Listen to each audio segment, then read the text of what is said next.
નમસ્તે, કેમ છો બધા? મજામાં?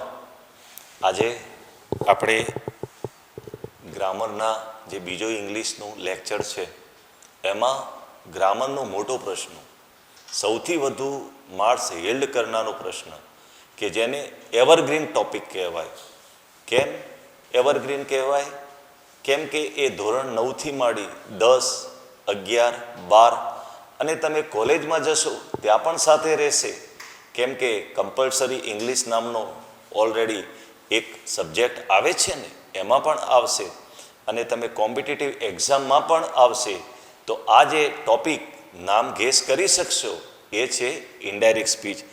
હવે આ ઇનડાયરેક્ટ સ્પીચનું આટલું બધું મહત્ત્વ છે. તમે સતત ભણતા આવ્યા છો. જેમ આપણે છેલ્લા લેક્ચરમાં તમને 12 માર્કના ફંક્શન ક્લિયર કરાવ્યા, એમાં આજે હું તમને 4 માર્ક્સનું ઇનડાયરેક્ટ સ્પીચ એટલે કે એનું બીજું નામ છે રિપોર્ટિંગ સ્પીચ, એ ક્લિયર કરાવીશ. વિદ્યાર્થી મિત્રો, પેપર સ્ટાઇલ ગમે તેટલી બદલાઈ, અનેક વર્ષો થયા, પણ જેમ આપણે ભોજનમાં લાડુનું એનું આગવું સ્થાન છે ને, એ રીતે ઇનડાયરેક્ટ સ્પીચમાં ગ્રામરનું હંમેશા ગ્રામરમાં ઇનડાયરેક્ટ સ્પીચનું આગવું સ્થાન છે. એણે ક્યારેય કોઈ પણ પેપર સ્ટાઇલમાં એનું સ્થાન બદલ્યું નથી. તો આપણે શું કામ આ સરસ મજાનો ટોપિક આપણે ન ભણીએ અને બરાબર થોડું ધ્યાન આપશો તો ચોક્કસ તમને આ ટોપિક સરળતાથી યાદ રહી જશે. અને એના માટે પ્રેક્ટિસ, રિયાઝ, રિવિઝન કરવું જરૂરી છે. હવે ઇનડાયરેક્ટ સ્પીચની શરૂઆત ક્યાંથી થાય છે? માણસને મળે ત્યારે શું કરે? વાત કરે. વાતમાં કયા ભાવો હોય? ગુસ્સો, ધમકી, પ્રશંસા, લાગણી, સહાનુભૂતિ, શુભેચ્છા, આશીર્વાદ, કેટલા ભાવો આપણને દેખાય છે. કેટલા પ્રકારના થોટ, કેટલા પ્રકારના એટીટ્યૂડ બદલાતા હોય છે. અને આવા થોટ, એટીટ્યૂડના આધારે ઇનડાયરેક્ટ સ્પીચ નક્કી થતી હોય છે. અને ઇનડાયરેક્ટ સ્પીચ એક વસ્તુ યાદ રાખો કે જ્યારે માણસને મળે છે ને વાત શરૂ કરે છે ત્યારે કયો કાળ હોય છે? વર્તમાન કાળ. પણ જ્યારે આપણે ઇનડાયરેક્ટ સ્પીચ લખવા બેસીએ છીએ ત્યારે કયો કાળ બની ચૂક્યો હોય છે? ભૂતકાળ. કેમ કે એ બંને વચ્ચેનો સંવાદ એ ભૂતકાળ બની ચૂક્યો હોય છે. અહીંયા આજે હું સરસ મજાની તમને એવી ટિપ્સ આપીશ અને એવા સિમ્પલ રૂલ્સ આપીશ કે સરળતાથી તમને યાદ રહી જશે. પ્રશ્નપત્રમાં ક્યાં પૂછાય છે એ પણ હું તમને બતાવીશ કે આ જગ્યાએ આ પ્રશ્ન પૂછાય છે. તો જનરલ સ્ટ્રીમના પેપરની વાત કરીએ તો જનરલ સ્ટ્રીમના પેપરમાં 51મા નંબરનો પ્રશ્ન 4 માર્ક્સનો સેક્શન ડીમાં કોમર્સ ને આર્ટ્સમાં રહેલો છે. સાયન્સ પ્રવાહની ધોરણ 12ની વાત કરીએ તો એમાં સેક્શન સીમાં 16મા નંબરનો પ્રશ્ન રહેલો છે. બંનેનું મૂલ્ય 4 માર્ક છે. તો આજે આપણે એની શરૂઆત કરીએ. હવે ઇનડાયરેક્ટ સ્પીચમાં કયા ઘટકો છે, શું છે, એની હું તમને ધીરે ધીરે સમજાવીશ. જુઓ વિદ્યાર્થીઓ, એનું બીજું નામ રિપોર્ટિંગ સ્પીચ. મેં તમને કહ્યું ને કે આ એવરગ્રીન ક્વેશ્ચન ઓફ ગ્રામર છે, ટાઇટલ જ મારું છે. અને એમાં એવું છે કે જેમ આપણે આપણી ગાડી ચલાવતા હોઈએ, વ્હીકલ તમે ચલાવો છો ને, બમ્પ આવે, ખાડો આવે, કોઈ પ્રકારે મૂવમેન્ટ કરવી પડે, આપણે આપણું વ્હીકલ બેલેન્સ કરી અને અહીંયા સ્ટાર્ટિંગ પોઈન્ટથી એન્ડ સુધી આપણે જવાનું છે. આ બધા રહ્યા ને આ રેડ સાઇન કરેલા એ તમારે ચેન્જીસ કરવાના છે. એ બધા તમારા માટે બમ્પ છે. તો હવે ડાયરેક્ટ અને ઇનડાયરેક્ટ સ્પીચના પહેલાં એના ઘટકો જોઈ લઈએ અને પછી એના કયા પ્રકારના રૂલ છે, રેગ્યુલેશન શું છે, એની ઉદાહરણ સહિત હું ચર્ચા કરીશ. અને આ જે ચાર્ટ જે છે એ સ્વસ્તિકના વિદ્યાર્થીઓ માટે બનાવેલો છે. એ ચાર્ટની જેપીજી ઇમેજ કોપી પણ હું તમને મોકલાવીશ અને એનું 100 જે ડાયલોગનું પ્રેક્ટિસ વર્ક જે એ પણ મોકલાવીશ. કોઈ પણ ડિફિકલ્ટી હોય તો તમે મારો સંપર્ક કરી શકો છો અને આઈ would B happily guide to you. હવે જુઓ, એક હું તમને અહીંયા બતાવું છું કે પ્રશ્નપત્રમાં ક્યાં એ પૂછાય છે. મારી પાસે આ સામાન્ય પ્રવાહનું પેપર છે. તો સામાન્ય પ્રવાહના પેપરમાં પેપર સ્ટાઇલમાં તમે જોઈ શકો છો કે જે પ્રશ્ન જે છે આ દેખાય છે, બરાબર. આ દેખાય છે સેક્શન ડી, 51મા નંબરનો પ્રશ્ન છે. સેક્શન ડીમાં એ આ ઇનડાયરેક્ટ સ્પીચનો 4 માર્કનો પ્રશ્ન છે. બરાબર સમજી ગયા ને? ઓકે, કઈ રીતે સોલ્વ કરવો એ આપણે પાછળથી શીખીશું.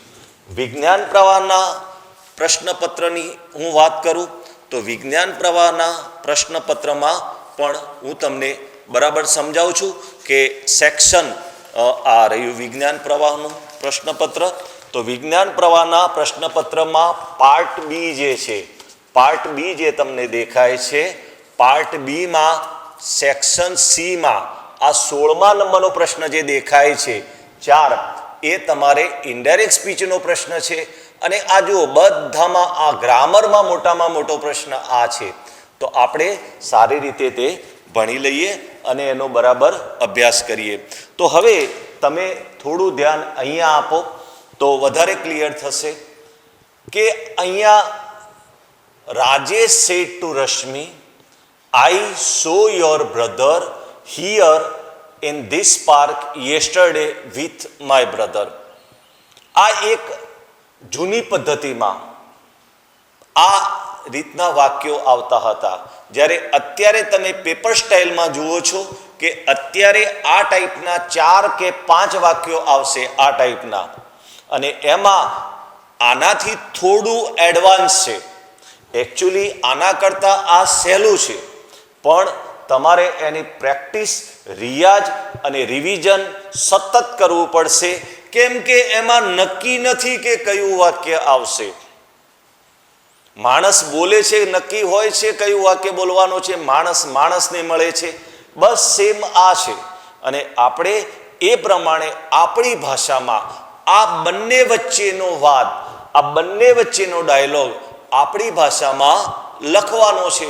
હવે હું તમને બીજી વાત કરું કે અહીંયા રાજેશ છે એ સ્પીકર છે, રશ્મિ છે લિસનર છે. એટલે કે ડાયરેક્ટમાંથી ઇનડાયરેક્ટમાં 2 વાક્યો હોય છે. આ જે છે આ એક મુખ્ય વાક્ય છે, જ્યારે આ જે છે એ સહાયક વાક્ય છે. બરાબર, મેં સહાયક વાક્ય શબ્દ લખ્યું છે. બરાબર. હવે આમાં જૂની પદ્ધતિમાં સ્પીકર અને લિસનર આપવામાં આવતા હતા. નવી પદ્ધતિમાં સ્પીકર અને લિસનર આપણે શોધવાના રહેશે. તો કઈ રીતે શોધીએ? આમાં જો અહીંયા તમે જોઈ શકો છો કે આ છે ને એ લિસનર છે, જ્યારે આ સ્પીકર છે. બરાબર, આ સ્પીકર છે. કેમ કે એ રીતે કે આમાં ડાયલોગ આખો બરાબર તમે સમજી લો, તમારા મગજમાં ઉતારી દો, ત્યારે તમને ખ્યાલ આવે. કેમ કે વચ્ચેની પહેલી, બીજી, ત્રીજી ગમે તે લાઈનમાં સ્પીકર કે લિસનર હોઈ શકે છે. હવે ઇનડાયરેક્ટ સ્પીચનું રિપોર્ટિંગ સ્પીચ એવું કેમ નામ આપવામાં આવ્યું? તો અહીંયા રાજેશ અને રશ્મિ, આપણે નથી રાજેશ નથી રશ્મિ, રાજેશે રશ્મિને વાત કરી છે અને રાજેશે રશ્મિને વાત કરી છે એ આપણે આપણી ભાષામાં પત્રકાર તરીકે રિપોર્ટ કરવાની છે, માટે તેનું નામ એક રિપોર્ટિંગ સ્પીચ પડ્યું છે. એટલે ઇનડાયરેક્ટ સ્પીચનું બીજું નામ રિપોર્ટિંગ સ્પીચ કહેવાય. હવે તમે શું કરશો? જ્યારે ડાયરેક્ટમાંથી ઇનડાયરેક્ટ સ્પીચમાં વાક્ય ફેરવવાનું થાય ત્યારે સૌપ્રથમ યાદ રાખો કે આ ડાયલોગમાં અહીંયા પણ તમે જુઓ છો કે ડાયરેક્ટમાંથી ઇનડાયરેક્ટમાં ફેરવતી વખતે પૂર્ણવિરામ સિવાય બીજું કોઈ ચિહ્ન આવતું નથી. કેપિટલ પ્રોપર નાઉનના જે હોય એ રાખવા જરૂરી છે. બીજું કે માત્ર એમાં જે comma k into inverted comma આપ્યા હોય એ આપણે દૂર કરવાના હોય છે અને ફૂલ સ્ટોપ મૂકવાનું હોય છે. બીજું કે આપેલા જે ઘટકો જે છે અહીંયા તમને દેખાય છે કે જે વાક્ય આપ્યું હોય એમાં આ લાલ અક્ષરે જે મેં લખ્યું છે એ ઘટકો આપણે બરાબર શોધી કાઢવાના છે. ધારો કે આ રાજેશ અને રશ્મિ, જૂનામાં આ હતું, નવી પદ્ધતિમાં આમ છે. તો અહીંયા રાજેશ સ્પીકર છે, વાક્યને હું વડે પ્રશ્ન પૂછીએ ત્યારે સ્પીકર મળે. રશ્મિ લિસનર છે એટલે હુમ, તો આપણને લિસનર મળે છે. તો આપેલા વાક્યમાં પહેલા કર્તા એટલે કે મતલબ કે સ્પીકર, લિસનર અને મુખ્ય વાક્યનું ક્રિયાપદ જેને આરવી કહેવાય છે, રિપોર્ટિંગ, આ મહત્વનું છે વિદ્યાર્થીઓ. કેમ કે આખી ઇનડાયરેક્ટ સ્પીચમાં, આખા ડાયલોગમાં આ અતિશય મહત્વનું છે. હવે જ્યારે બે વાક્યો ભેગા થાય ત્યારે અહીંયા સંયોજક મુકાય છે, બરાબર? એટલે એનું નામ છે કનેક્ટિવ. અહીંયા આ જગ્યાએ મૂકવાનું હોય છે. ત્યારે કયું કનેક્ટિવ્સ મુકાય એ તમારે ધ્યાનમાં રાખવાનું. કનેક્ટિવ્સ મૂકવા માટે આ વાક્ય કયા પ્રકારનું છે એ તમારે સમજવું ખૂબ જ જરૂરી છે. એટલે કે પ્રશ્નાર્થ વાક્ય છે, વિધાન વાક્ય છે, ઉદ્ગાર વાક્ય છે કે યુનિવર્સલ ટ્રુથ કે સનાતન સત્ય વાક્ય છે, આ તમારે શોધવું ખૂબ જ જરૂરી છે. આગળ અંદર જઈએ ત્યારે સૌપ્રથમ આપેલા વાક્યમાં સર્વનામો, પ્રોનાઉન કયા છે? તો અહીંયા મેં આઈ કર્યું છે, પ્રોનાઉન છે, બરાબર? ઓકે. બીજું છે અહીંયા માય પ્રોનાઉન છે, તો અને યોર પ્રોનાઉન છે. તો પ્રોનાઉન એટલે કે નામના બદલે વપરાતું સર્વનામ, એ શોધી કાઢવાના. પછી આ ટેન શબ્દ લખ્યો છે એટલે કે કાળના ક્રિયાપદો શોધી કાઢવાના. પછી ત્રીજું છે નજીકતા દર્શક શબ્દો અને દૂરતા દર્શક શબ્દો, એટલે કે adverb of time, place, manner અને ફ્રીક્વન્સી.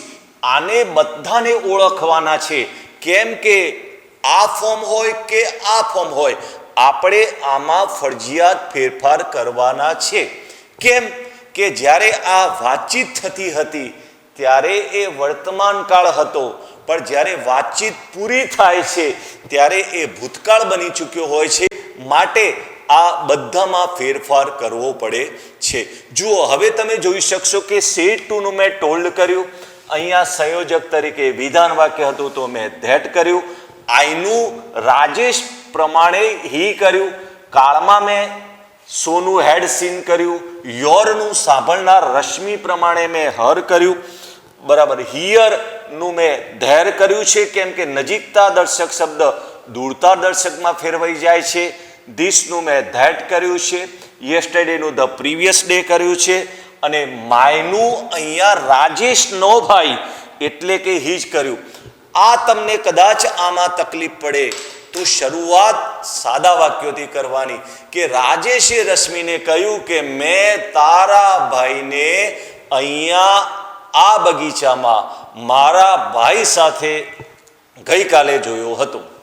તો આપણે આપણી ભાષામાં કહીએ કે રાજેશે રશ્મિને કહ્યું કે તેણીના ભાઈને ત્યાં એ બગીચામાં ગયા પરમ દિવસે મારા ભાઈ સાથે જોયો હતો. આ સીધું સાદું સરળ ગુજરાતી કરીને પણ તમે બનાવી શકો છો. તો આ એના ઘટકો એ તમારા માટે ઓળખવા જરૂરી છે. બીજું વિદ્યાર્થીઓ કે આ જે છે એમાં તમારા માટે પ્રેક્ટિસ ખૂબ જ જરૂરી છે. ઓરાઈટ. અને હા, મારે તમને ખાસ એ કહેવું છે કે આમાં જ્યારે આ ડાયલોગ આપણે આપણા શબ્દોમાં લખવા બેસીએ ત્યારે તમારે પત્રકાર બની જવાનું. તમારી ભૂમિકા ત્રીજા વ્યક્તિ તરીકેની હોવી જોઈએ. સ્પીકર એક્સ હોય, લિસનર વાય હોય, તો આપણે ઝેડ બની અને આપણી ભાષામાં લખવાનું હોય છે. જો કે ક્યારેક કેટલીક વાર સ્પીકર જે ઝેડ હોય છે એ પણ એક્સની કે વાયની ભૂમિકામાં હોઈ શકે છે. રાજેશના બદલામાં આઈ હોય અથવા મી હોય તો આપણે એ પ્રમાણે આપણું સ્થાન મોડિફાઈ કરવાનું રહેશે. ઓરાઈટ. બીજું કે આ ક્યાં કઈ જગ્યાએ પ્રશ્ન પૂછાય છે એ પણ મેં તમને સમજાવી દીધું. અને હા, હવે જ્યારે તમારી પાસે આ ડાયલોગનો પ્રશ્ન આવે ત્યારે હું તમને સરળ રીતે સમજાવું છું કે આમાં જે મેં અહીંયા અંડરલાઈન કરી છે એમાં પેન્સિલથી તમે અંડરલાઈન કરી શકો છો. ઓરાઈટ. અને અહીંયા જેમ મેં સ્કેલ મૂકીને અંડરલાઈન કરીને લખો ત્યારે તમારું કે સરને પણ ખ્યાલ આવે કે વિદ્યાર્થી બરાબર સમજ્યો છે, એટલે એને પરફેક્ટ પૂરેપૂરા 4માંથી 4 માર્ક્સ આપવા માટે પ્રેરાય. બરાબર. એને આખો મોટો ડાયલોગ જ્યારે ઇનડાયરેક્ટ સ્પીચમાં તમે લખતા હો ત્યારે તમારે સ્કેલથી પેન્સિલથી અંડરલાઈન કરો તો વધુ ઇમ્પ્રેસિવ રહે. ઓકે, હવે તમારે કઈ રીતે આમાં ફેરફાર કયા કયા શબ્દોમાં કરવાનો રહેશે, બરાબર, એ હું તમને ધીરે ધીરે સમજાવું. પણ એ પહેલાં આપણે કેટલાક રૂલ અને રેગ્યુલેશન સમજી લઈએ. હવે અહીંયા હું તમને સ્ટેપ બાય સ્ટેપ જાઉં છું. મારું સ્થાન પહેલાં અહીંયા સેટ ટુ. તમે આરવી ઓળખી કાઢ્યા અને આ RS એટલે કે રિપોર્ટિંગ સ્પીચ, હું અહીંયા હાલ આની જ વાત કરી રહ્યો છું. તો આના આધારે આરવી કયું પસંદ કરવું એ તમારા માટે ખૂબ જ મહત્વનું છે. તો વિદ્યાર્થી મિત્રો, સૌપ્રથમ જ્યારે કોઈ આ RS વાક્યમાં હુકમ કે આજ્ઞાનો ભાવ હોય ત્યારે તમારે લખવાનું છે ઓર્ડર્ડ કે કમાન્ડેડ. ઉદાહરણ આપું છું કે સ્ટોપ ધ ગેમ ચિલ્ડ્રન, વિદ્યાર્થીઓ રમત બંધ કરો. The teacher ordered the student to stop the game. Alright, start writing answer, the teacher commanded student to start writing answer. તો આ રીતે હુકમનું વાક્ય હોય ત્યારે તમારે સેટ ટુ. જનરલી સાદું વાક્ય હોય ત્યારે ટોલ્ડ મુકાય છે, મેં કહ્યું છે, અને પ્રશ્નાર્થ વાક્ય હોય ત્યારે આસ્ક્ડ મુકાય છે. પણ હવે આ ડાયલોગમાં એટીટ્યુડ, એના થોટ, એના ભાવને આધારે આપણે અહીંયા ફેરફાર કરવો પડે છે. હું તમને બધા જ પ્રકારના વાક્યોનું પ્રેક્ટિસ વર્ક આજે કરાવીશ, એટલે તમને ડિટેલમાં ખ્યાલ આવી જશે. હવે બીજો એક જોઈએ, વિનંતીનો ભાવ હોય. ધારો કે મધરે દીકરીને કહ્યું કે please bring me a glass of water. તો mother requested daughter to bring her a glass of water. તો અહીંયા તમે શું મૂકશો? Requested two. વાક્યની અંદર પ્લીઝ શબ્દ આપ્યો હોય તો પણ તમે રિક્વેસ્ટેડ ટુ શબ્દ મૂકી શકો છો. બીજું કે સલાહનો ભાવ હોય. ટીચર છે અને પરીક્ષા નજીક છે ત્યારે વિદ્યાર્થીઓને કહ્યું કે write at least 3 paper and show to મી.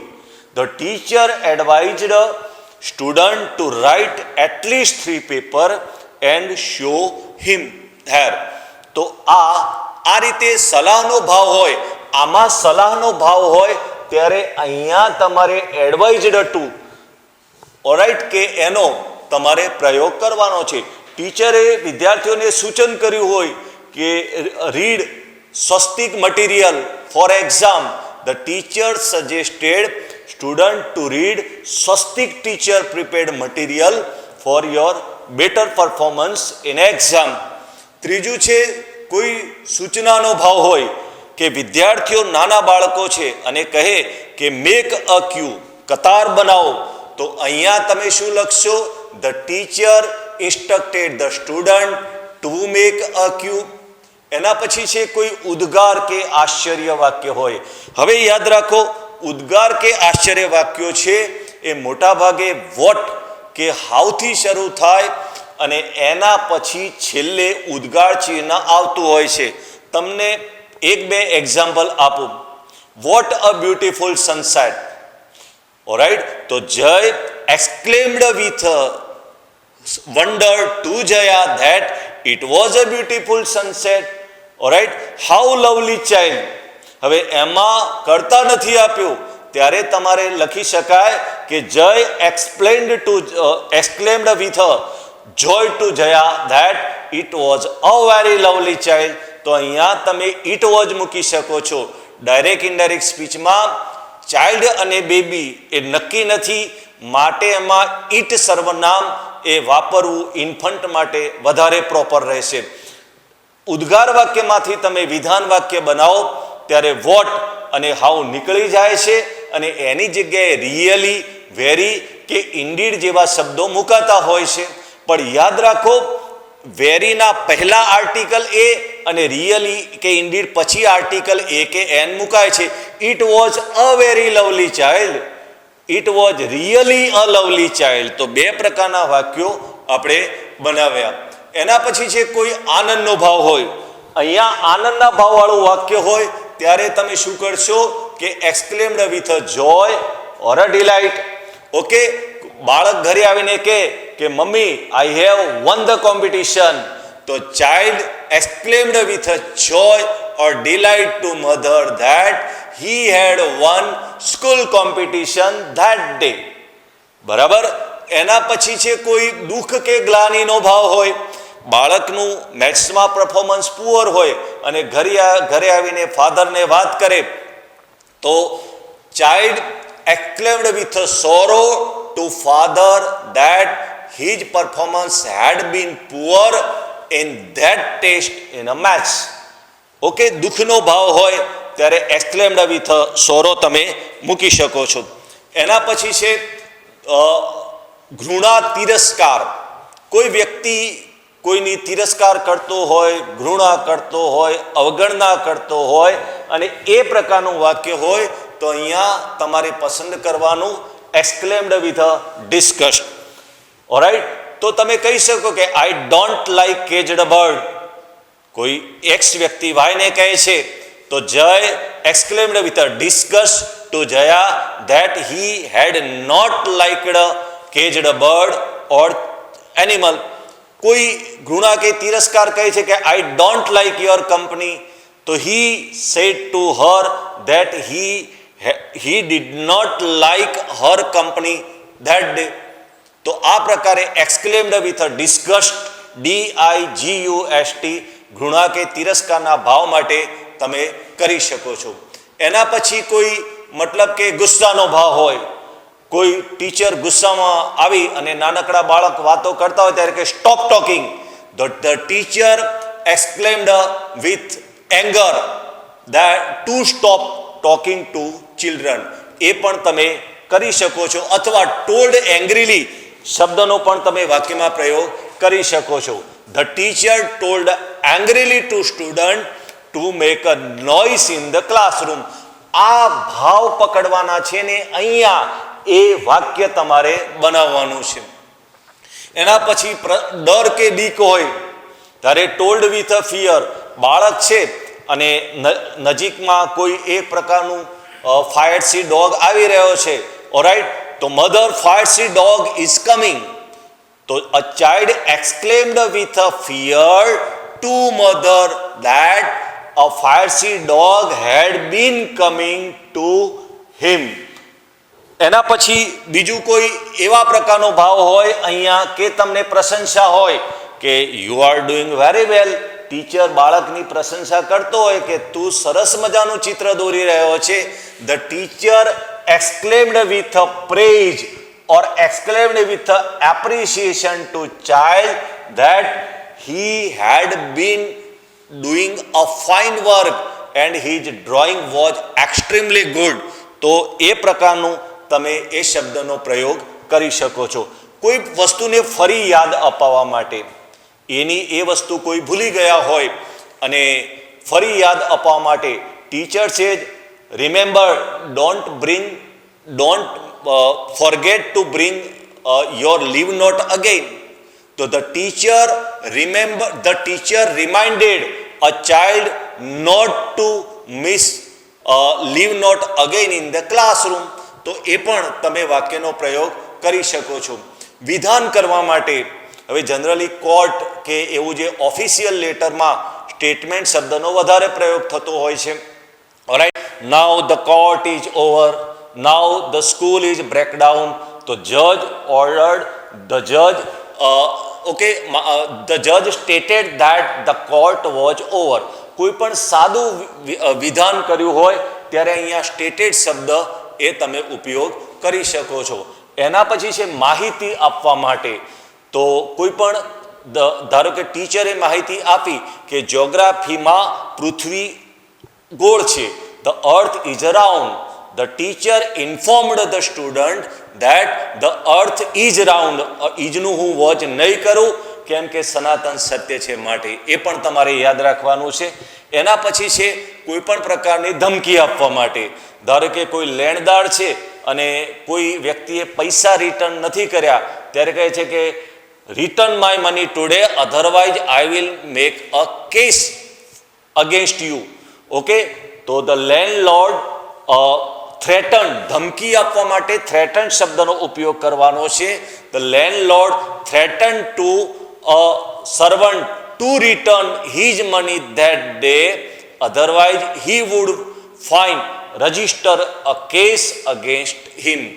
એના પછી છે ખાતરી અપાવવા માટે કે ચોક્કસ સર હું હવે આ લીવ નોટ નહીં ભૂલું. બાળક કહેતું હોય ને, ઓકે, તો ખાતરી અપાવવા માટે અહીંયા આરવીમાં તમારે રીએશ્યોર્ડ શબ્દનો પ્રયોગ કરવાનો છે.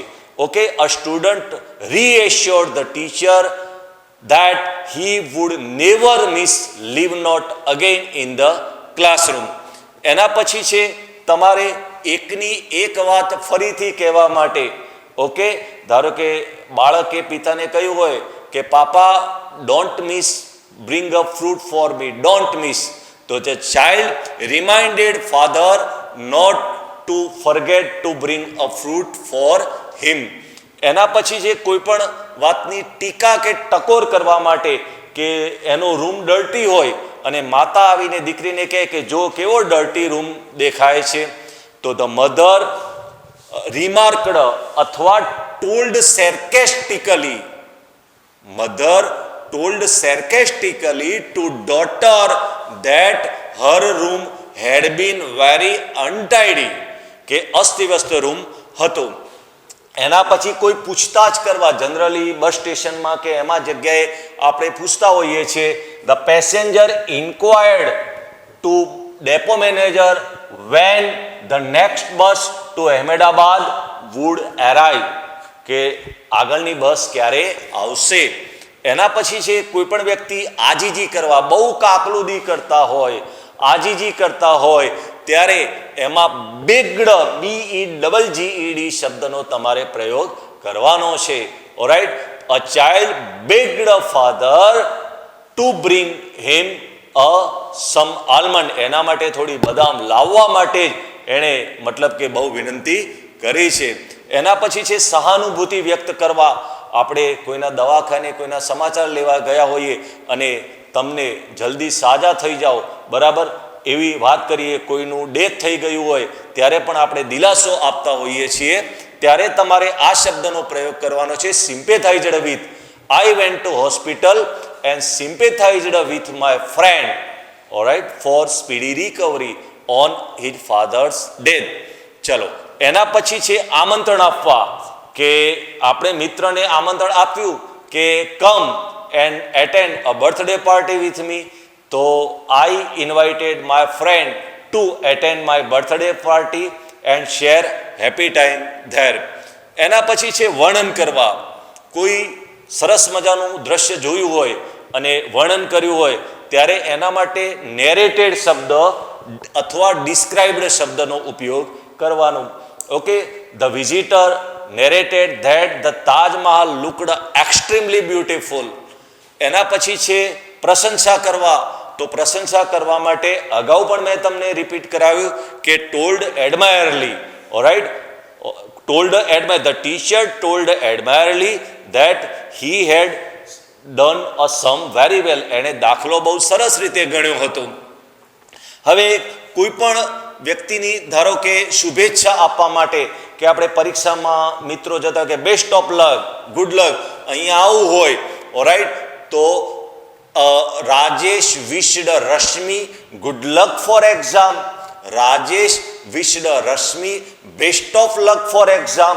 આ પણ તમે શબ્દનો પ્રયોગ કરી શકો છો. એના પછી છે કે નેક્સ્ટ અભિનંદન આપવા માટે, કોઈ મિત્રએ સારું પરફોર્મ કર્યું હોય ને આપણે અભિનંદન આપીએ તો congratulation, you have won the match, alright. તો the captain congratulated player that they had won the match.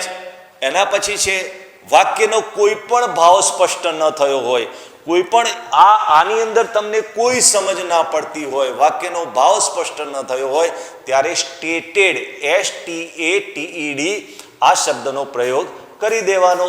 ઓરાઇટ, ધારો કે the teacher stated that he had completed 25 years of his service. Next છે એના પછી છે કોઈ પણ પ્રશ્નાર્થ વાક્ય. હવે હું મૂળ મુદ્દા ઉપર આવું છું. મેં તમને કહ્યું કે આની અંદર રહેલા વિધાન વાક્ય છે, પ્રશ્નાર્થ વાક્ય છે, આશ્ચર્ય વાક્ય છે કે સનાતન સત્ય વાક્ય છે. હવે પ્રશ્નાર્થ વાક્ય હોય ત્યારે તમારે અહીંયા આસ્કડ શબ્દનો પ્રયોગ કરવાનો રહેશે. ઓલરાઈટ. એના પછી છે તમારે કોઈ પણ આશીર્વાદ આપવા, કોઈ પણ ધર્મગુરુ પાસે જઈએ અને ધર્મગુરુ અહીંયા બોલે કે may God bless you, may you live long, may you recover soon, આવા મેથી શરૂ થતા વાક્યો હોય ત્યારે BLESSED બ્લેસ્ડ શબ્દનો તમારે પ્રયોગ કરી લેવાનો. Okay, the priest blessed the visitor four there healthy and happy life. એના પછી છે એકનું એક વાક્ય પછી બીજું વાક્ય. આ પેરેગ્રાફમાં good morning people, how are you, આ એકનું એક વાક્ય ફરી ટીચર બોલે ત્યારે એ જ્યારે એક વાક્ય પછી ડાયલોગમાં બીજું વાક્ય આવે ત્યારે તમારે એન્ડ એડેડ ધેટ એ શબ્દનો પ્રયોગ કરવાનો. The teacher wished good morning two people and asked further asked how they were. તો એમ પણ એકનું એક વાક્ય એક વ્યક્તિ ફરી બીજું બોલે ત્યારે તમારે એડેડ ધેટનો પ્રયોગ કરી લેવાનો છે. ફરી ત્રીજું વાક્ય આવે ઓલરાઈટ ત્યારે એન્ડ ફર્ધર એડેડ ધેટ એ શબ્દનો તમારે લખવાનો રહેશે. હવે કોઈ પણ ધારો કે અહીંયા ટૂંકમાં જવાબ છે, આ ચેન ધ વોઇસ એ ટૂંકમાં જવાબ છે. ઓલરાઈટ. ઓકે, તો હવે આમાં ચેન ધ વોઇસમાં તમારે સ્પષ્ટતા થતી નથી તો આગલા વાક્યનો સંદર્ભ તમારે લેવાનો. તો the teacher asked the student what they had learned the previous day. હવે વિદ્યાર્થીઓએ જવાબ આપ્યો છે કે અમે એક્ટિવ પેસિવ ભણ્યા હતા, તો આપણે આખું વાક્ય આગલા વાક્યનો સંદર્ભ લઈને લખવાનું. The student replied that they head learned, chain the voice આગલા વાક્યનો સંદર્ભ લઈ અને ટૂંકમાં જવાબ હોય ત્યારે આખું વાક્ય તમારે બનાવવાનું રહેશે. એક શબ્દ વડે જ પ્રશ્ન પૂછ્યો હોય વોટ વેર કે વેન ડાયલોગમાં, તો તમારે આ શબ્દનો પ્રયોગ કરવાનો. Asked question by using word what કે જે હોય. કોઈ પણ જાહેરાત કરવાની હોય તો announced that the principal announced that your result would be declared soon. આનો પણ તમે પ્રયોગ કરી શકો છો. આશ્વાસન આપવા, મિત્રના ત્યાં ગયા હોય અને એના ફાધરનું ડેથ થયું હોય તો I went to my friend house and consoled him on his father's death. તો કોન્સોલેટેડ શબ્દનો પણ તમે પ્રયોગ કરી શકો છો. એના પછી છે નમ્રતા. કોઈ પણ એકદમ નમ્રતાથી sir excuse me, can I have your pen? Okay, તો the student told gently, told respectfully, okay, not to disturb him and to help him to solve a sum. તો અતિ નમ્રતાથી કહેવું હોય ત્યારે તમારે ટોલ્ડ જેન્ટલી શબ્દનો પ્રયોગ કરીને કહેવાનું હોય. ઘણા વ્યક્તિઓ રાડો પાડીને ગુસ્સો થઈને બોલે છે, ઓલરાઈટ, કે stop talking, stop talking. The teacher told loudly, told excitedly to student to stop talking, don't make a noise. એનો પણ તમે વાક્યમાં પ્રયોગ કરી શકો છો. કોઈ પણ વ્યક્તિ દાવો કહે કે આ મારી જ પેન છે, આ મારી જ પેન્સિલ છે, તો claimed, okay, Ajay claimed to Jaya that was his pencil. એના પછી છે જિજ્ઞાસાપૂર્વક. બાળક વિદ્યાર્થી ટીચર પાસે આવીને પ્રશ્ન પૂછે, ઓકે, કે મંગળથી પૃથ્વીનું અંતર કેટલું છે? The student asked the teacher curiously what was the distance between Mars and the earth. તો એ પણ asked curiously શબ્દનો તમે પ્રયોગ કરી શકો છો. ઉત્સાહપૂર્વક કહેવા માટે કે સર અમે પ્રોજેક્ટ પૂરો કરી દઈશું. તો the student told enthusiastically to teacher that they would finish the project by tomorrow. એના પછી જે કોઈ મતલબ કે કોઈ આઘાતપૂર્વક કહેવા માટે કે alas my father is dead, alright, તો X student told with a shock to Y that his father had been not more. એના પછી જે કોઈ પણ આગ્રહ કરવા માટે કે મારા ઘરે પધારજો, please come to, please visit my home, alright, તો Jay told enthusiastically, the Jay told insistingly that to visit his house. તો તમારે અહીંયા told insistly શબ્દનો પ્રયોગ કરવાનો છે. હવે કોઈ પણ વસ્તુ ચિંતાપૂર્વક કહેવાની હોય, માતા દીકરીની ચિંતા કરતી હોય ને સાંજ પડી હોય ઘરે ના આવી હોય, તો mother told worriedly to father when that daughter would come home. એના હવે આ મેં તમને આરવીની વાત કરી, આ જે મેં તમને લેક્ચરમાં આરવીની વાત કરી. હવે હું આની અંદર કેટલાક શબ્દો પર્ટિક્યુલર છે એ તમારે ગોખી મારવાના છે, અને એ શબ્દો હોય ત્યારે તમારે આ આરવી પસંદ કરી દેવાનું. બરાબર ધ્યાન આપજો. જો વાક્યની અંદર તમારે એલા શબ્દ હોય ત્યારે તમારે લખવાનું cried out in a sorrow.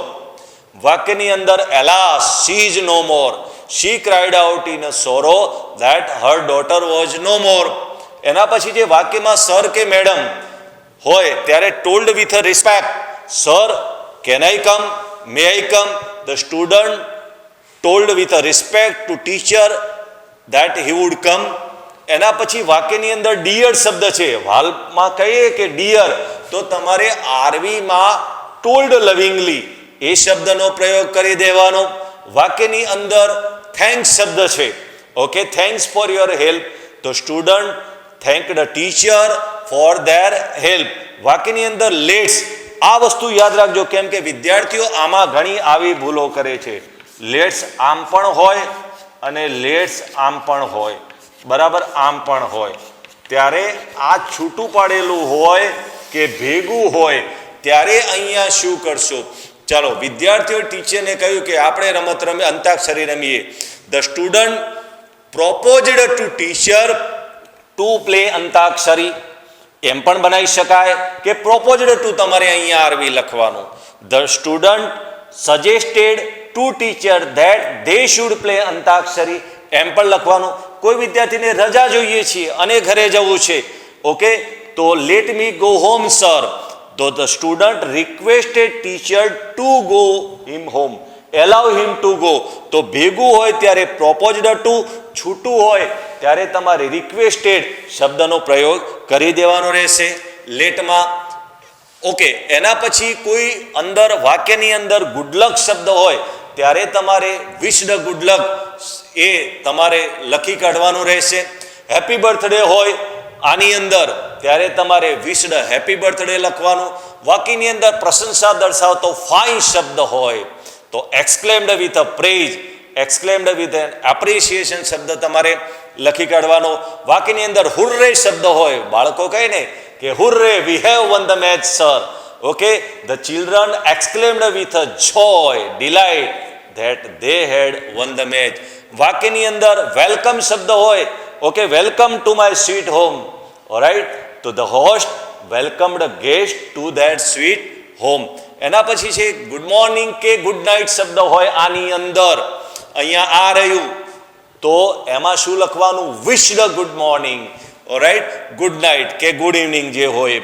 વાક્યની અંદર ઓફકોર્સ શબ્દ રહ્યો, આ રહ્યો, તો ઓફકોર્સ શબ્દ હોય તો એગ્રીડ હેપીલી, ગુજરાતી થાય અલબત્ત, એગ્રીડ હેપીલી શબ્દ તમારે એ આરવીમાં લખી કાઢવાનું.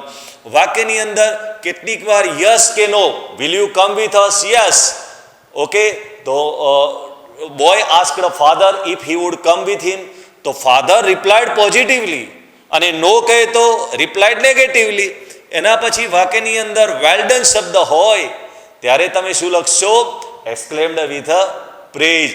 એના પછી વાક્યની અંદર હેલો, હાઉ આર યુ, તો હેલો શબ્દ હોય ત્યારે તમારે ગ્રીટેડ શબ્દ લખીને આવવાનું. The teacher greeted the student and વિશ્ડ good morning. એના પછી વાક્યમાં હે, હાય કે હાય શબ્દ હોય ત્યારે તમારે ગ્રીટેડ શબ્દ લખી કાઢવાનો. કેટલીક વાર ઓ નો શબ્દ હોય ત્યારે એક્સક્લેમ્ડ વિથ અ સોરો શબ્દ તમારે લખી કાઢવાનો. વાક્યની અંદર કોઈ બેટા શબ્દ હોય આમાં ત્યારે તમારે ટોલ્ડ લવિંગલી, ડિયરમાં તમે લખો છો ને એ રીતે લાડમાં બેટા કહેતા હોય ત્યારે તમારે ટોલ્ડ લવિંગલી શબ્દ લખી કાઢવાનો. વાક્યની અંદર રાજા હોય ને નોકર હોય તો રાજા પાસે જતા હોય ને કે નામદાર, તો યોર મેજેસ્ટી શબ્દ હોય ત્યારે તમારે your told with a respect એ તમારે લખવાનું. વાક્યની અંદર યોર હાઈનેસ શબ્દ હોય તો પણ તમારે યોર મતલબ કે ટોલ્ડ વિથ રિસ્પેક્ટ અથવા ટોલ્ડ રિસ્પેક્ટફુલી લખવાનું. વાક્યની અંદર 3 વાર નો નો નો નાઇધર હોય, ઓરાઇટ, નેવર હોય, ત્યારે 3 times રિપ્લાઇડ નેગેટિવલી. એકલું નેવર હોય તો પણ રિપ્લાઇડ નેગેટિવલી લખીને આવવાનું. એ રીતે 3 વાર યસ યસ યસ હોય તો રિપ્લાઇડ 3 times પોઝિટિવલી લખીને આવવાનું. વાક્યની અંદર ઓલરાઇટ હોય તો તમારે એગ્રીડ લખીને આવવાનું રહેશે. એના પછી ઘણીવાર એવું બને કે આઈ એમ અ ટીચર, આરન્ટ આઈ. હવે વાક્યની અંદર આરન્ટ આઈ ક્વેશ્ચન ટેગ છે, તો આરન્ટ આઈનું તમે શું કરશો? તો આરન્ટ આઈ ક્વેશ્ચન ટેગમાં આગલા વાક્યને આધારે સ્વતંત્ર કર્તા ક્રિયા પર લાવીને બનાવવાનું. The teacher informed the student that he was a teacher if he was not. એના પછી તમારે વાક્યની અંદર વાવ શબ્દ હોય, ઓરાઇટ, તો told with N wonder, exclaimed with an wonder શબ્દનો પણ તમે પ્રયોગ કરી શકો છો. SHEET શીટ શબ્દ અવગણના માટે વપરાયો હોય ત્યારે એક્સક્લેમ્ડ વિથ ડિસ્ગસ્ટ નો પણ તમે પ્રયોગ કરી શકો છો. બાકીની અંદર શુભેચ્છા હોય કે મે યુ લીવ લોંગ, તો wished him, blessed him to live long. વાક્યની અંદર એકલું હાવને પ્રશ્નાર્થ વાક્ય હોય તો ઇન્ફોર્મડ એબાઉટ પ્રોસેસ અથવા asked about process of action શબ્દનો પણ તમે પ્રયોગ કરી શકો છો. કોઈ વાર વાક્યમાં લાયર, સ્ટુપિડ, ફુલિશ એવા શબ્દનો પ્રયોગ હોય ત્યારે તમારે ટોલ્ડ વિથ રિમાર્ક, ટોલ્ડ સાર્કેસ્ટિકલી આનો તમારે પ્રયોગ કરવાનો રહેશે. વાક્યની અંદર પ્લીઝ શબ્દ હોય ત્યારે તમારે રિક્વેસ્ટેડ ટુ શબ્દનો પ્રયોગ કરવાનો રહેશે.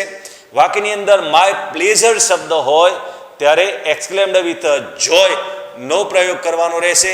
કોઈ will you come with me, certainly, sure, 100%, alright, તો શ્યોર, સર્ટેનલી જેવા શબ્દો હોય ત્યારે એગ્રીડ શબ્દનો પ્રયોગ કરવાનો રહે. વાક્યની અંદર બાય ધ વે એવો શબ્દ હોય ત્યારે તમારે એમાં લખવાનું કે ટોલ્ડ ઇન અ ડિટેલ. વાક્યની અંદર excuse me, may I come in sir, તો એક્સક્યુઝ મી શબ્દ હોય ત્યારે પાર્ડન્ડ ફોર ડિસ્ટર્બ શબ્દનો પ્રયોગ કરવાનો. ઓરાઇટ, વાક્યની અંદર સોરી શબ્દ હોય તો ટોલ્ડ વિથ એન ફોરગિવનેસ, કે સોરી ટુ ડિસ્ટર્બ યુ, તો told with an forgiveness to disturb him શબ્દનો પ્રયોગ કરવાનો. હવે જુઓ, આની અંદર આજ્ઞાર્થ વાક્ય કોઈ હોય તો ડુ નોટથી શરૂ થતો કે don't talk, don't smoke, don't make a noise, તો અહીંયા તમારે નોટ ટુથી વાક્યની શરૂઆત કરવાની રહેશે. ઓકે, હવે આ મેં તમને આ ભણાવ્યું, આ બધું બાકી છે, આ બધું બાકી છે ને પછી આપણે પેલા તરફ જઈએ.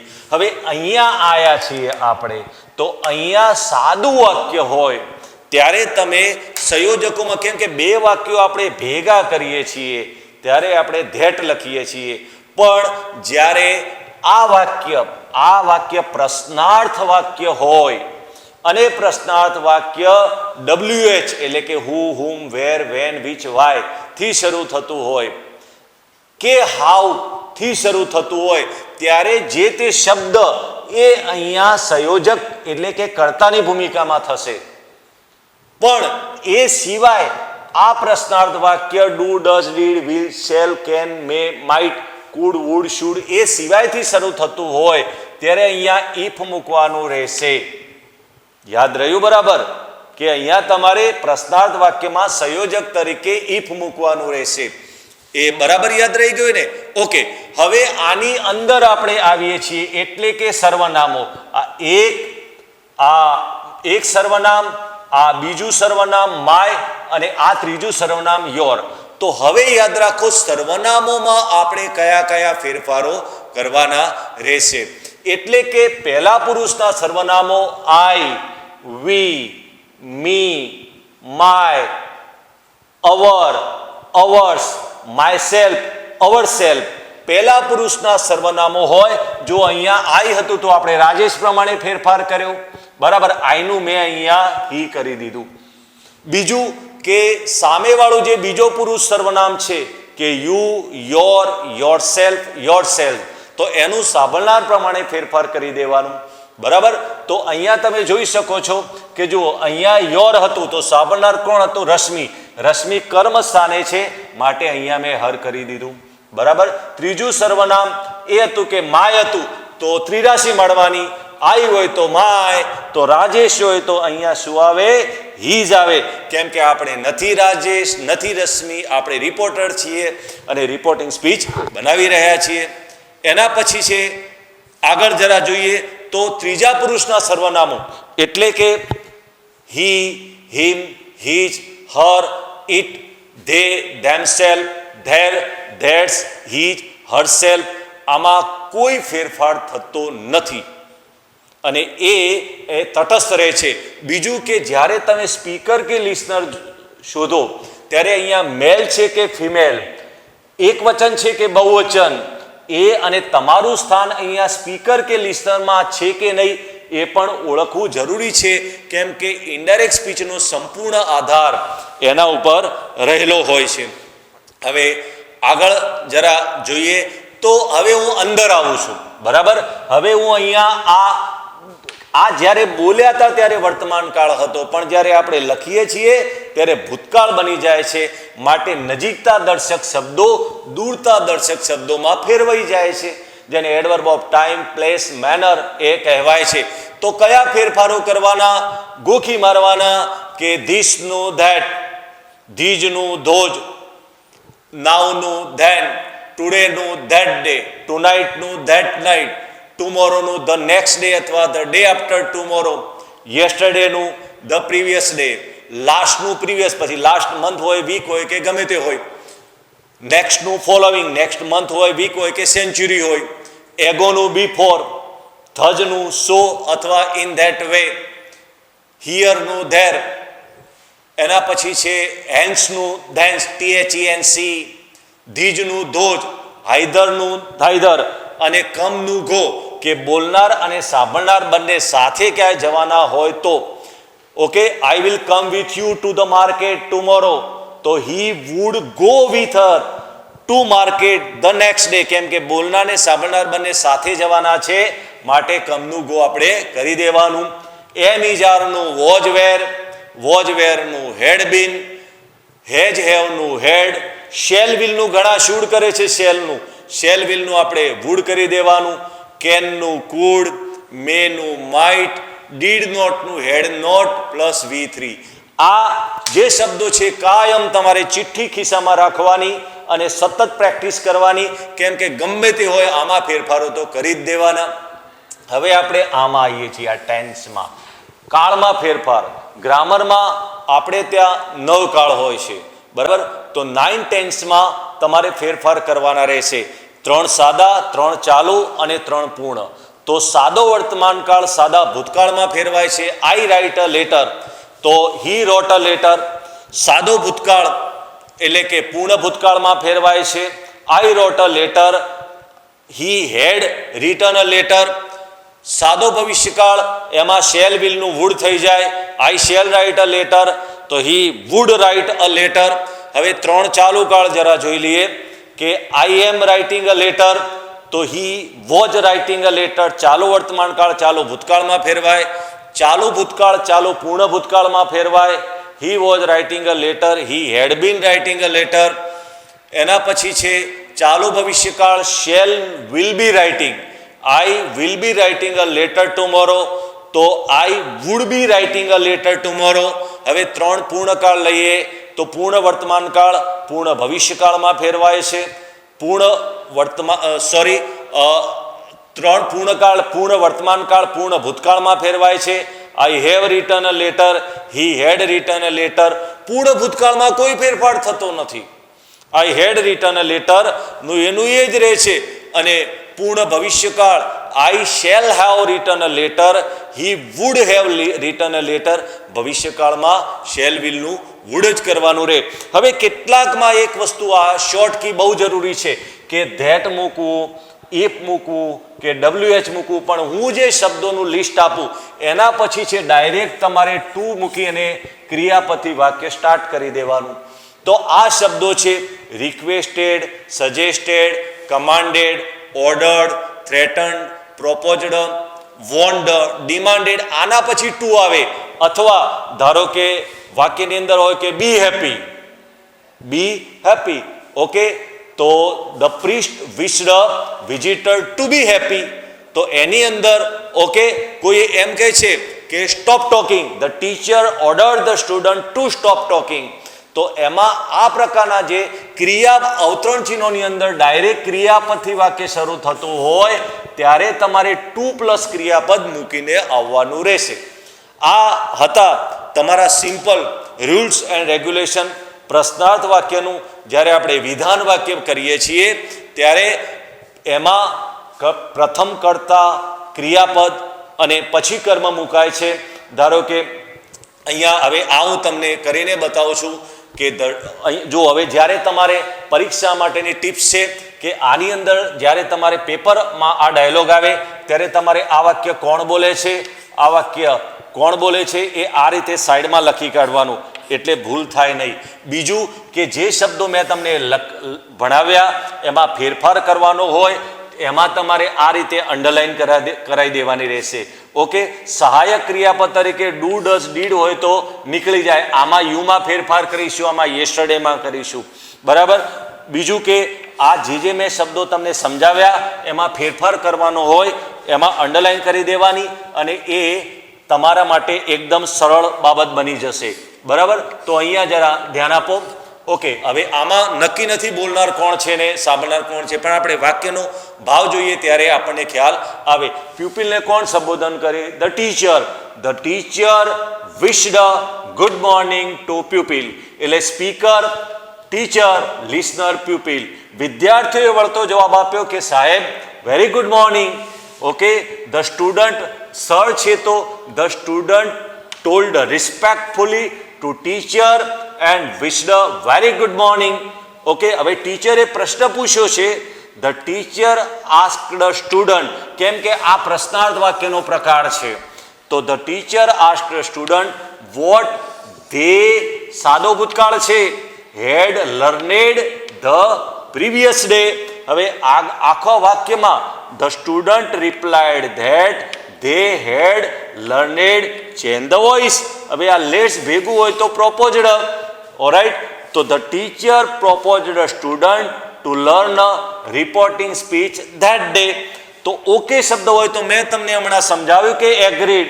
Okay, the student agreed and told respectfully to teacher that it was important topics for examination. The teacher happily agreed and added, કેમ કે એક વાક્ય પછી બીજું છે, then they would learn by fine way. આ રીતે બધું જ દૂર કરીને ફૂલ સ્ટોપ સિવાય બીજું કોઈ ચિહ્ન ના આવવું જોઈએ. આ બધા બમ્પ કે વગેરે છે એ આપણે ભાવ પ્રમાણે આ લિસ્ટ પ્રમાણે તમારે ઇનડાયરેક્ટ સ્પીચ બનાવવાની રહેશે. હવે શોર્ટમાં હું જે શબ્દો બોલી જાઉં છું એ તમારે બરાબર યાદ રાખવાના છે, તો તમારે ઇનડાયરેક્ટ સ્પીચમાં ક્યારેય કોઈ ભૂલ થશે નહીં. યાદ રાખો, હુકમનો ભાવ હોય તો ઓર્ડર્ડ, વિનંતીનો ભાવ હોય તો રિક્વેસ્ટેડ, સલાહનો ભાવ હોય તો એડવાઇઝડ, સૂચનાનો ભાવ હોય તો ઇન્સ્ટ્રક્ટેડ, ઉદ્ગાર કે આશ્ચર્ય ચિહ્ન હોય ત્યારે એક્સક્લેમ્ડ વિથ અ વન્ડર, આનંદનો ભાવ હોય તો એક્સક્લેમ્ડ વિથ અ ડિલાઇટ, દુઃખનો ભાવ હોય તો એક્સક્લેમ્ડ વિથ અ સોરો, ઘૃણા કે તિરસ્કાર હોય તો એક્સક્લેમ્ડ વિથ અ ડિસ્ગસ, ગુસ્સાનો ભાવ હોય તો ત્યારે ટોલ્ડ એંગ્રીલી, ડર બીક હોય તો ટોલ્ડ વિથ અ ફિયર, પ્રશંસા હોય તો એક્સક્લેમ્ડ વિથ અ પ્રેઝ, ફરી યાદ અપાવવા માટે રિમાઇન્ડેડ, વિધાન કરવા માટે સ્ટેટેડ, માહિતી આપવા માટે ઇન્ફોર્મડ, ધમકી આપવા માટે થ્રેટન્ડ, ખાતરી અપાવવા માટે રીએશ્યોર્ડ, ફરીથી કહેવા રિપીટેડ, ટીકા કે ટકોર કરવા રિમાર્કડ, પૂછતાછ કરવા ઇન્ક્વાયર્ડ, આજીજી કરવા બેગડ, સહાનુભૂતિ વ્યક્ત કરવા સિમ્પેથાઇઝ વિથ, આમંત્રણ આપવા માટે ઇન્વાઇટેડ, વર્ણન કરવા માટે રિલેટેડ નેરેટેડ ડિસ્ક્રાઇબ્ડ, પ્રશંસા કરવા ટોલ્ડ એડમાયરલી, શુભેચ્છા આપવા વિશ્ડ, અભિનંદન આપવા કોંગ્રેચ્યુલેટેડ. કોઈ પણ વાક્યનો ભાવ સ્પષ્ટ ન થતો હોય ત્યારે ટોલ્ડ સેડ, પ્રશ્નાર્થ વાક્ય હોય તો આસ્કડ, આશીર્વાદ આપવા બ્લેસ્ડ, એક વાક્ય પછી બીજું વાક્ય આવે ત્યારે એન્ડ એડેડ ધેટ, ત્રીજું વાક્ય આવે ત્યારે એન્ડ ફર્ધર ટોલ્ડ ધેટ, એક શબ્દમાં ટૂંકો જવાબ આપ્યો હોય ત્યારે આગલા વાક્યનો સંદર્ભ લઈ વાક્ય બનાવવું, એક જ શબ્દ વડે પ્રશ્ન પૂછ્યો હોય ત્યારે asked question by using word, જાહેરાત કરવા એનાઉન્સડ, નમ્રતાથી કહેવા માટે ટોલ્ડ જેન્ટલી, આક્રોશ કે ગુસ્સામાં કહેવા ટોલ્ડ લાઉડલી, ટોલ્ડ એક્સાઇટેડલી, દાવો કરવા ક્લેમ્ડ, જિજ્ઞાસાપૂર્વક કહેવા ટોલ્ડ ક્યુરિયસલી, ઉત્સાહપૂર્વક કહેવા ટોલ્ડ એન્થુઝિયાસ્ટિકલી, માનપૂર્વક કહેવા ટોલ્ડ રિસ્પેક્ટફુલી, કટાક્ષમાં કહેવા ટોલ્ડ સેટાયરિકલી, આઘાતપૂર્વક કહેવા ટોલ્ડ વિથ શોક, આગ્રહ દર્શાવવા ટોલ્ડ ઇન્ઝિસ્ટિંગલી, દોડતાપૂર્વક કહેવા રિપ્લાઇડ ફર્મલી, ચિંતાપૂર્વક કહેવા ટોલ્ડ એન્ઝિયસલી. એલા શબ્દ હોય ત્યારે ભૂલતા નહીં, ગોખી મારજો. Cried out in a sorrow, sir કે મેડમ હોય તો told with a respect, dear હોય તો ટોલ્ડ લવિંગલી, થેન્ક્સ હોય તો થેન્કડ, લેટ્સ ભેગું હોય તો પ્રોપોઝડ ટુ અથવા સજેસ્ટેડ ધેટ, છૂટું હોય ત્યારે મતલબ કે રિક્વેસ્ટેડ, ગુડ લક હોય તો વિશ્ડ ગુડ લક, હેપી બર્થડે હોય તો વિશ્ડ હેપી બર્થડે, ફાઇન હોય તો પ્રેઝડ, હુર્રે હોય તો exclaimed with a delight, welcome હોય ત્યારે ગ્રીટેડ કે વેલકમ્ડ, ગુડ મોર્નિંગ હોય તો વિશ્ડ ગુડ મોર્નિંગ, યસ શબ્દ હોય તો રિપ્લાઇડ પોઝિટિવલી, નો હોય તો રિપ્લાઇડ નેગેટિવલી, ઓકે હોય તો એગ્રીડ, વેલ ડન હોય તો exclaimed with a praise, hello હોય તો ગ્રીટેડ, હે કે હાય હોય તો ગ્રીટેડ, ઓ નો હોય તો ટોલ્ડ વિથ અ વન્ડર, બેટા હોય તો ટોલ્ડ લવિંગલી, યોર મેજેસ્ટી હોય તો ટોલ્ડ રિસ્પેક્ટફુલી, નો હોય તો replied 3 time negatively, good luck હોય તો વિશ્ડ ગુડ લક, ઓરાઇટ હોય તો એગ્રીડ, ક્વેશ્ચન ટોક હોય તો આખું વાક્ય બનાવવું, ઇફથી શરૂ કરવું, યોર હાઇનેસ હોય તો ટોલ્ડ રિસ્પેક્ટફુલી, વાવ હોય તો exclaimed with a wonder, shit હોય તો exclaimed with a disgust, great going હોય તો exclaimed with a praise, may you live long હોય તો wished to live long, how હોય તો asked about question, oh no હોય તો told with a pleasure, liar stupid કે ફુલિશ શબ્દ હોય તો ટોલ્ડ sarcastically, પ્લીઝ શબ્દ હોય તો રિક્વેસ્ટેડ, માય પ્લેઝર હોય તો exclaimed with a Joy, sure કે સર્ટેનલી હોય તો એગ્રીડ, બાય ધ વે હોય તો told in a detail, sorry હોય તો ટોલ્ડ વિથ ફોરગિવનેસ, એક્સક્યુઝ મી હોય તો પાર્ડન, શ્યોર કે સર્ટેનલી હોય તો આસ્કડ, ફોર કન્ફર્મેશન, ડુ નોટથી આજ્ઞાર્થ વાક્ય હોય ત્યારે નોટથી શરૂ કરવું, WH કે હાઉથી શરૂ થતું પ્રશ્નાર્થ વાક્ય હોય તો WH કે હાઉ સંયોજક, એ સિવાય હોય તો ઇફ કે વેધર મૂકવું, બરાબર. એના પછી પ્રશ્નાર્થ વાક્યમાં સહાયક ક્રિયાપદમાં ડુ નોટ, ડઝ નોટ કે ડીડ નોટ હોય તો દૂર કરી દેવું, પહેલા પુરુષના સર્વનામો બોલનાર પ્રમાણે, બીજા પુરુષના સાંભળનાર પ્રમાણે, ત્રીજા પુરુષના તટસ્થ, અને લાસ્ટ વન ધીસનું ધેટ, ટુડેનું ધેટ ડે, ટુનાઇટનું ધેટ નાઇટ, ટુમોરોનું ધ ડે આફ્ટર, યેસ્ટરડેનું ધ પ્રીવિયસ ડે, લાસ્ટનું પ્રીવિયસ, નેક્સ્ટનું ફોલોવિંગ, એગોનું બિફોર, ધઝનું સો, હિયરનું ધેર, હેન્સનું ધેન્સ, ધીજનું ધોજ, આઈધરનું ધાઈધર, કમનું go, am is are, was were had been, has have had, shall વિલનું વુડ, કેનનું કુડ, મેનું માઇટ, ડીડ નોટનું હેડ નોટ પ્લસ વીથી, સાદો વર્તમાનકાળ સાદો ભૂતકાળ પૂર્ણ ભૂતકાળ, સાદો ભવિષ્યકાળમાં વુડ, ચાલુ વર્તમાનકાળ ચાલુ ભૂતકાળ ચાલુ પૂર્ણ ભૂતકાળ કોઈ ફેરફાર નહીં, પૂર્ણ વર્તમાનકાળ પૂર્ણ ભૂતકાળ, પૂર્ણ મતલબ કે પૂર્ણ ભવિષ્યકાળ શેલ વિલનું વુડ કરી દેવું. અને આટલા સનાતન સત્ય કે કહેવત હોય, honesty is the best policy, zero is the hero of mathematics, Gandhinagar is the capital of Gujarat અત્યારે પણ છે, એમાં ઈજનું ઓજ ન થાય. Alright, god is great, water becomes ice at 0 degree, તો એમાં કોઈ ફેરફાર ન થાય. વિદ્યાર્થી મિત્રો, આની કોપી જેપીજી ઇમેજ તમારી પાસે ગ્રુપમાં હું મૂકી દઈશ અને 100 વાક્યોનું પ્રેક્ટિસ વર્ક મૂકીશ. આશા રાખું છું કે ઇનડાયરેક્ટ સ્પીચ બરાબર આવડી ગયું હશે. પ્રેક્ટિસ કરજો, રિયાઝ કરજો. Best of luck for your 4 marks. The lecture is over now. Thanks.